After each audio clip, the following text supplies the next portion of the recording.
Hi again then guys, and welcome to another Group 3 circuit setup for Gran Turismo SPORT in particular, and this time we're going for a car which initially wouldn't have seemed to be a good choice for Group 3 racing, the Volkswagen Beetle, but one which has very steadily made a good name for itself in that category, which I'm very happy about because, as I said in the review for this car recently, I was really looking forward to seeing what this car would be like. Now, as usual, I have upgraded both the power and the weight.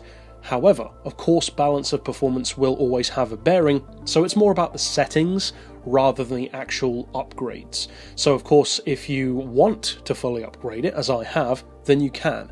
But the point of the tune isn't to be fully upgraded, it's just that when you fully upgrade a car, it gives you a good idea of how twitchy that car can be. So if you reduce the power, it can theoretically only get better. Then as far as traction control, I've got that turned off, but of course that'll vary from driver to driver. Tyres, even, we've got on racing hard, because that's basically what you'll be using most of the time. Of course, with mediums or softs, it will be even better.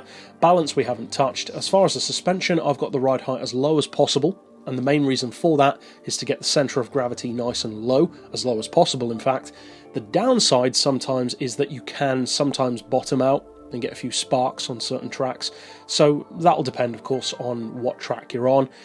As far as the frequency, we've got those on 3. Anti-roll I've set on 5 for both the front and the back, and of course that'll vary from driver to driver as well. For both compression and rebound on the dampers, we've got those on 55 and 85. I've got neutral camber and toe.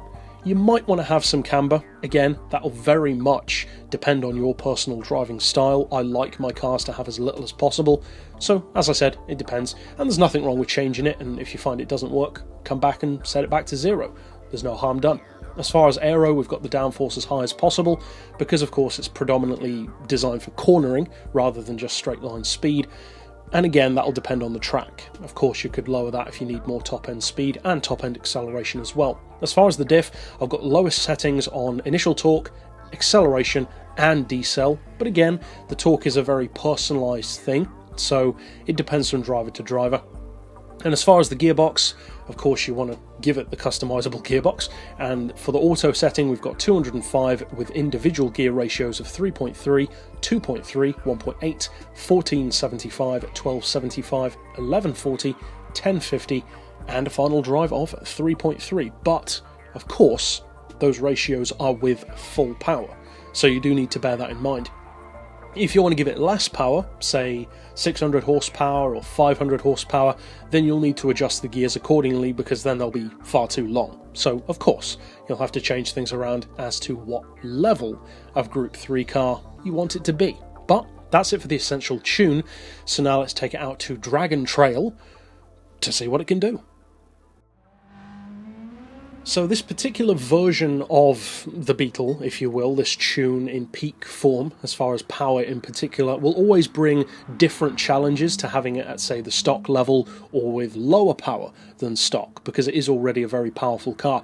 It has a tendency to give a little bit of a tail flick sometimes coming out of corners, especially on uphill gradients, a little bit like a Porsche in that regard. But as long as you give it measured throttle and keep the steering fairly smooth, basically as you would in most race cars, then it will treat you very well. It's certainly a very fast machine, and as far as the Group 3 cars go, I would say that both this car and this tune are pretty easy to use. It's not really an aggressive car, it's not that challenging at all. It can just occasionally get the tail out a little bit. But it's not difficult to drive, and I'd definitely recommend checking out the car if you haven't already. And of course, if you do try out this tune and enjoy using it, then I'd recommend checking out the other tunes which we've already done here on the channel for various other cars that you can see by clicking through at the end of this video. But for now, as always, thanks for watching.